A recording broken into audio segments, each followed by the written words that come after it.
अस्सलाम वालेकुम स्टूडेंट्स। आज के लेक्चर में हम जो है kinetic molecular theory of gases को डिस्कस करेंगे। केएमटी हम इसे रिप्रेजेंट करते हैं केएमटी से, यानी कि काइनेटिक मॉलिक्यूलर थ्योरी।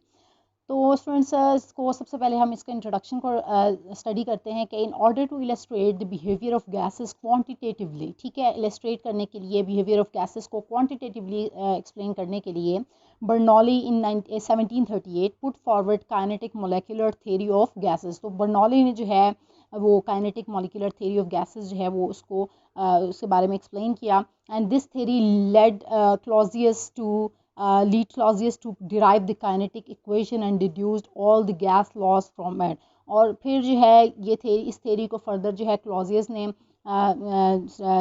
ने इससे रिलेटेड जो है काइनेटिक इक्वेशन जो है वो डिराइव की, और उससे जो है गैस लॉज जो हैं वो डिड्यूस किए गए। तो स्टूडेंट्स इसमें जो है kinetic molecular theory of gases में जो है हम बेसिक पोस्टुलेट्स जो हैं इसके kinetic molecular theory of gases के, इसको आज के लेक्चर में हम डिस्कस करेंगे। तो पोस्टुलेट्स जो हैं वो क्या हैं, हम स्टार्ट लेते हैं postulates of kinetic molecular theory of gases. KMT represent कर रहा है kinetic molecular theory of gases को। तो स्टार्ट लेते हैं हम फर्स्ट पोस्टुलेट से। हम फर्स्ट ऑफ ऑल जो है पहले पोस्टुलेट को डिस्कस करेंगे। इसके फर्स्ट पोस्टुलेट क्या है, every gas consist of a large number of very small particles called molecules. Her gas में जो है large number of small size particles होते हैं जिनको हम कह रहे हैं molecules. And gases like helium हो गई, नियॉन हो गई, आर्गॉन हो गई, दे हैव मोनोटॉमिक मॉलिक्यूल्स, क्योंकि ये सिंगल एटम है, सिंगल एटम पे बेस कर रहे हैं। सिंगल एटम हीलियम हम लिखते हैं, नियॉन, आर्गॉन, तो हम इनको मोनोटॉमिक मॉलिक्यूल्स भी कहते हैं, मोनोटॉमिक गैसेस भी कहते हैं, ठीक है। तो सेकंड जो है इसका सेकंड पोस्टुलेट क्या है, the molecules of a gas move randomly colliding among themselves and with the walls of the container and change their direction. अब डायरेक्शन के रिस्पेक्ट से अगर हम देखें स्टूडेंट्स, तो मॉलिक्यूल्स जो हैं, गैस के मॉलिक्यूल्स जो हैं, उनके अंदर हमने मोशन को डिस्कस किया था कि रैंडम मोशन होती है, ठीक है।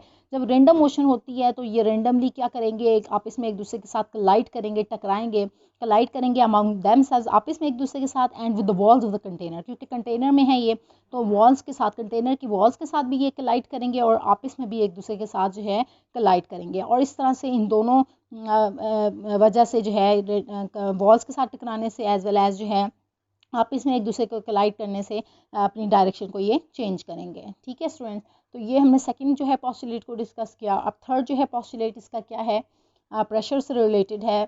So the pressure exerted by a gas is due to the collisions of its molecules. अब प्रेशर जो है वो गैस में प्रेशर एक्सर्ट, जो गैस के मॉलिक्यूल्स प्रेशर एक्सर्ट कर रहे हैं, वो किस वजह से प्रेशर एक्सर्ट कर रहे हैं, due to the collisions of its molecules with the walls of the container. Container की वॉल्स के साथ जो है वो कोलाइड कर रहे हैं, तो इस तरह से वो वहाँ पर प्रेशर क्रिएट हो रहा है और इस तरह से ये प्रेशर एक्सर्ट कर रहे हैं, ठीक है। And the collision among the molecules are perfectly elastic, और इनके दरमियान में जो कोलिजन हो रही है वो मॉलिक्यूल्स के दरमियान में, गैस मॉलिक्यूल्स के दरमियान में, वो क्या है, परफेक्टली इलास्टिक है, यानी कि उसके अंदर जो काइनेटिक एनर्जी है वो क्या है, कंजर्व होगी, ठीक है। तो ये हमने थर्ड पोस्टुलेट को स्टूडेंट्स हमने डिस्कस किया है। अब हम इसके फर्दर पोस्टुलेट्स को डिस्कस कर लेते हैं। तो स्टूडेंट्स इसका फोर्थ पोस्टुलेट क्या है कि the molecules of gas are widely separated from one another and there are sufficient empty spaces among them. Molecules जो हैं गैस के, ये वाइडली सेपरेटेड हैं एक दूसरे से, ठीक है, सेपरेट होंगे, and there are sufficient empty spaces among them. और इन गैस के मॉलिक्यूल्स के दरमियान में आपको पता है कि जो है एम्प्टी स्पेसेस जो हैं वो एग्जिस्ट करते हैं, पाए जाते हैं, ठीक है। इसके बाद जो फिफ्थ जो है इसका पोस्टुलेट क्या है, the molecules of gas have no forces of attraction for each other. और ये पोस्टुलेट है कि मॉलिक्यूल्स ऑफ गैस, जो मॉलिक्यूल्स हैं गैस के, ठीक है, इनके दरमियान में जो है फोर्सेस ऑफ अट्रैक्शन जो है एक दूसरे के दरमियान, इनके आपस में जो है कोई फोर्सेस ऑफ अट्रैक्शन मौजूद नहीं होंगी, ठीक है। They have no forces of attraction for each other, एक दूसरे के लिए जो है इनके दरमियान में फोर्सेस ऑफ अट्रैक्शन नहीं होंगी, ठीक है। तो नेक्स्ट जो है मीन्स यानी कि आप इसमें एक दूसरे को अट्रैक्ट नहीं करेंगे, ठीक है। तो नेक्स्ट जो है स्टूडेंट्स इसका सिक्स पोस्टुलेट क्या है, the actual volume of molecules of a gas is negligible as compare to the volume of the gas vessel.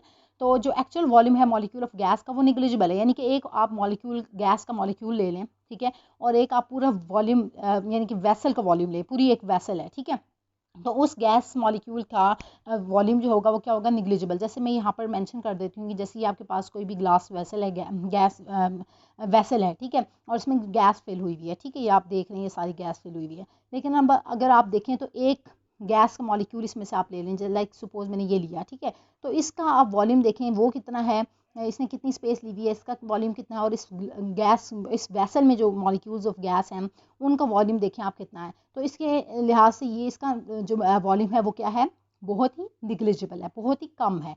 तो इसी वजह से हम कह रहे हैं कि the actual volume of molecules of gas is negligible as compare to the volume of the vessel. ये पूरी वेसल को आप देखें और उसके अकॉर्डिंग इसका वॉल्यूम देखें तो ये तो बहुत ही निग्लिजिबल है, बहुत ही लेस है।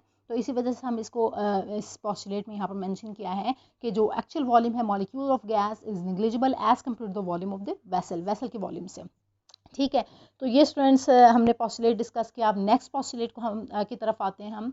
The motion imparted to the molecules by gravity is negligible. ठीक है, जो ग्रेविटी की वजह से जो मोशन इम्पार्ट की जा रही है वो क्या है मॉलिक्यूल्स में। ठीक है, मोशन आ रही है, मोशन इनके अंदर जो एग्जिस्ट कर रही है ग्रेविटी की वजह से, वो क्या है, निग्लिजिबल है, बहुत ही कम है as compare to the effect of continued collisions between them. जबकि जो उनके दरमियान में कोलिजन्स हो रही हैं, ठीक है, कंटिन्यूड यानी कि लगातार जो उनके दरमियान में कोलिजन्स हो रही हैं बिटवीन गैस मॉलिक्यूल्स, उसकी वजह से जो मोशन हो रही है वो ज़्यादा है as compare to that of the motion imparted by the gravity. ये ग्रेविटी की वजह से जो उनके अंदर मोशन जो है वो इम्पार्ट की जा रही है मॉलिक्यूल्स में, ठीक है, वो क्या है, कम है, निग्लिजिबल है as compare to the effect of continued collisions between them. यानी कि आप ये कह सकते हैं कि जो उनके दरमियान में आपस में जो उनकी कोलिजन्स हो रही हैं बिटवीन गैस मॉलिक्यूल्स, उनकी वजह से जो है मोशन ज़्यादा हो रही है as compare to that of motion imparted by the gravity. ठीक है, उसके बाद लास्ट पोस्टुलेट की तरफ स्टूडेंट्स हम आते हैं। तो वो लास्ट पोस्टुलेट क्या है kinetic molecular theory of gases का, कि the average kinetic energy of the gas molecules varies directly as the absolute temperature of the gas. ठीक है, तो एवरेज काइनेटिक एनर्जी जो गैस मॉलिक्यूल्स की जो है वो डायरेक्टली प्रोपोर्शनल है to the absolute temperature of the gas. तो इसको मैं जो है एक्सप्रेशन से भी यहाँ पर मैंशन कर देती हूँ। इन शॉर्ट एक्सप्रेशन यहाँ पर मैंने मैंशन किया कि kinetic energy is directly proportional to the absolute temperature of the gas. इसका क्या मतलब है कि जितनी आप जो है काइनेटिक एनर्जी बढ़ती जाएगी उतना जो है टेम्परेचर जो है absolute temperature of the gas वो भी इंक्रीज़ होता जाएगा, क्योंकि they are directly related to each other. तो काइनेटिक एनर्जी मीन्स जितनी ज़्यादा मूवमेंट होगी, काइनेटिक एनर्जी मीन्स जितनी ज़्यादा होगी उतनी ज़्यादा गैस मॉलिक्यूल्स मूव करेंगे, उतना ज़्यादा इनका जो है एब्सोल्यूट टेम्परेचर जो है गैस का वो क्या हो जाएगा, इंक्रीज़ करता जाएगा। So they are directly related to each other. तो स्टूडेंट्स ये जो है इसका लास्ट पोस्टुलेट था kinetic molecular theory of gases का। तो स्टूडेंट्स आज का लेक्चर जो है वो हमने हमारा बेस करा था kinetic molecular theory of gases पे, और आज के लेक्चर में हमने पोस्टुलेट्स जो हैं kinetic molecular theory of gases के पोस्टुलेट्स को भी डिस्कस किया। और होप्स हो कि स्टूडेंट्स आज का लेक्चर जो है वो आपको आसान भी लगा होगा और अच्छे से समझ भी आया होगा। और आज के लेक्चर से रिलेटेड स्टूडेंट्स अगर आपके माइंड में कोई भी क्वेश्चन है, अगर आपके माइंड में कोई भी क्लियर पॉइंट नहीं क्लियर हुआ, कोई भी ऐसा क्वेश्चन है जो कि आपको समझ नहीं आया, तो वो आप मुझसे कमेंट्स में पूछ सकते हैं। Thank you so much students.